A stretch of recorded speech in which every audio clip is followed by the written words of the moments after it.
So we are on our final day of the 613 commandments, going through all of them. And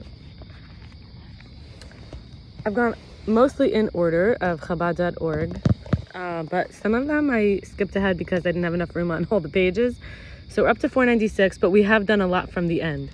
We're going to do from 496 until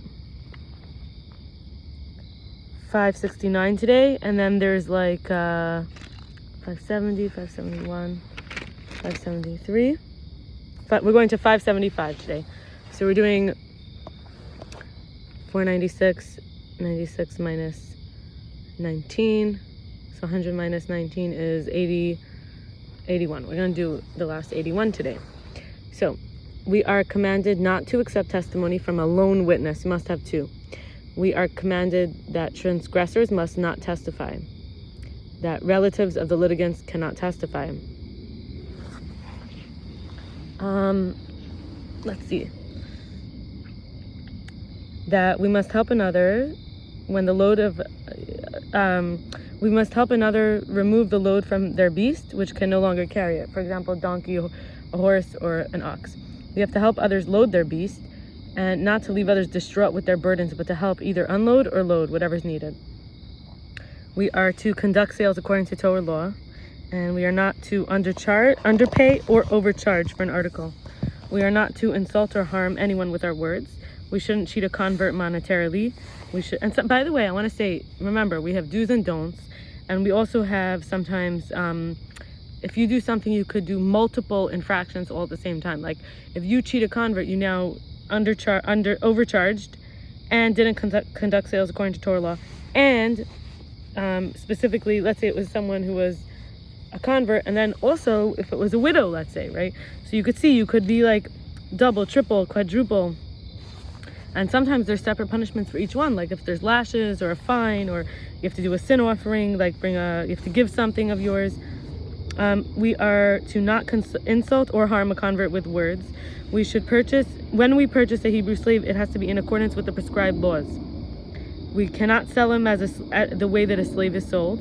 We cannot work him oppressively. We can't allow a non-Jew to work him oppressively. We can't have him do menial slave labor. We have to give him gifts when he goes free. We cannot send him away empty-handed. See, there are two. Do not send him away empty-handed, and give him gifts when he goes free. So if you didn't do that, you just violated two. So redeem Jewish maidservants, betroth the Jewish maidservant. The master must not sell his maidservant.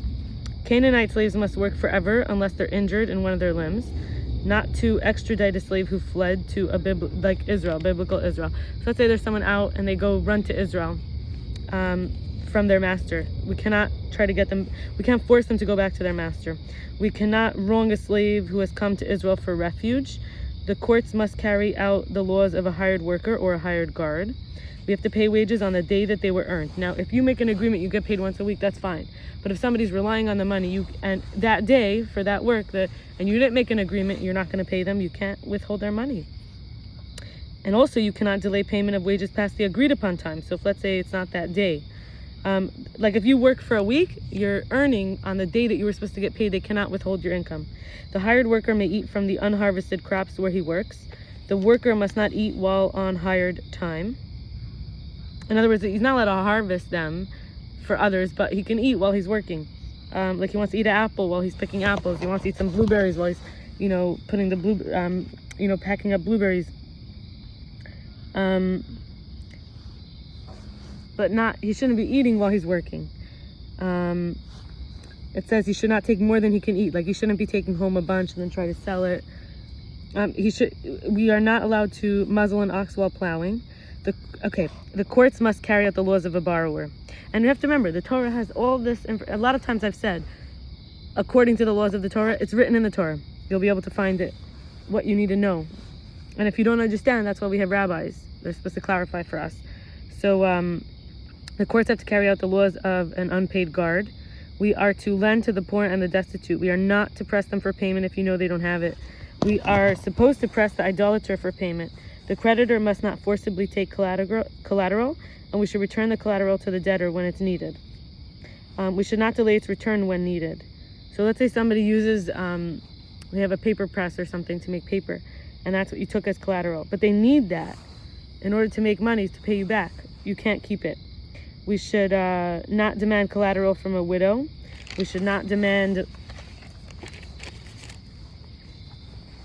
as collateral someone's utensils that they need for preparing food. We should not lend with interest. This actually applies specifically to a Jewish, the way that it's said is that we shouldn't lend with interest to Jewish people. Some people take it further and they don't. But it actually says that when you are lending to and borrowing from idolaters, you should use interest. So not to borrow with interest, again, this applies to Jews. Not to intermediate an interest loan as a guarantee, a witness, or write a promissory note. This is again according to the Jewish people, because if there's idolaters, you are supposed to make sure that there's interest involved. You're not supposed to benefit from any of the money or have the trust involved that you would, that it's not idolatry money. In other words, that it's not going to be used for any idolatry purposes. It's like spiritual economics. Okay, the court must carry out the laws of the plaintiff, the admitter, the denier, and carry out the laws of the order of inheritance. There's specific laws. The court must appoint judges, and not to appoint judges who are not familiar with judicial procedure, and to decide by majority in a case of disagreement. And the court must not issue a death sentence through a majority of 1. At least a majority of 2 is required. Like if you have 5 and then you have 1, but it's not organized that way. They have a Sanhedrin of 23. They have a Sanhedrin of 70.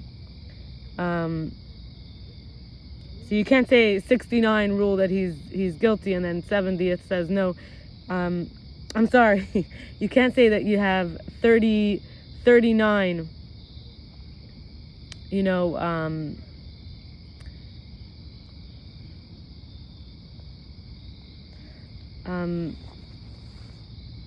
am I saying? 70. So you have 30 and 40. So you have, or 35 and 35. You can't say just 1 through a majority of 1. I don't know how that would work out. Somehow, so let's say if 36 and 35, that would already be 71. So it'd have to be 35. Oh, like let's say someone's not there, or the 23. Oh, you know what? This probably applies with the 23, because if you think about it, you have 23, you could have 12 and 11. So you're not allowed to do that. You have to have at least 13 and 10. Okay, at least a majority of 2. You have to have at least a majority of 2 is required. So maybe that's why you have the 70 for a lot of these cases, just in case. Okay, a judge who presents an acquittal plan must not present an argument for conviction in a capital. A judge who presented an acquittal plea must not present an argument for conviction in a capital case.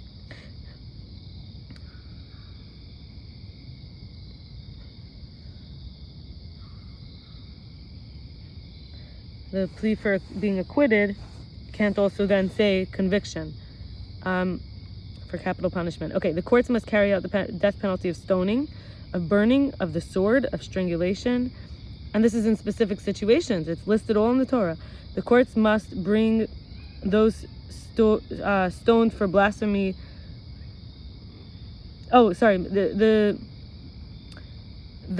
courts must hang those who are stoned for blasphemy or idolatry. Excuse me. The courts must. Everybody has to bury the executed on the day they were killed, not to delay burial overnight. The courts must not let the sorcerer live. The courts must give lashes to the wrongdoer, and not exceed the prescribed number of lashes, and not kill anybody on a circumstantial evidence, and not punish anyone who is forced to do a crime. A judge must not pity the murderer or assaulter at the trial. A judge must not have mercy on the poor man at the trial. And the judge must not respect the great man at the trial. And the judge must not decide unjustly in the case of the habitual transgressor, like basically assume he's guilty because he's habitually transgressed.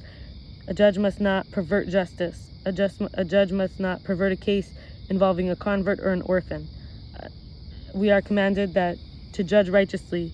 The judge must not fear a violent man in judgment, like, oh, that guy is so aggressive, like I don't want him to hurt me, so I'm not going to say he's guilty even though he is. A judge must not accept a bribe A judge must not accept testimony unless both parties are present. We are commanded not to curse judges, not to curse the head of the state or leader of the Sanhedrin, which is the court, and not to curse any upstanding Jew. Finally, we are commanded that anyone who knows evidence must testify in a court, and we have to carefully interrogate a witness, and a witness must not serve as a judge in capital crimes. And that's it. We completed all parts of the 613 commandments. May it be a blessing for all of us, and I look forward to sharing more tomorrow. All the best. Bye.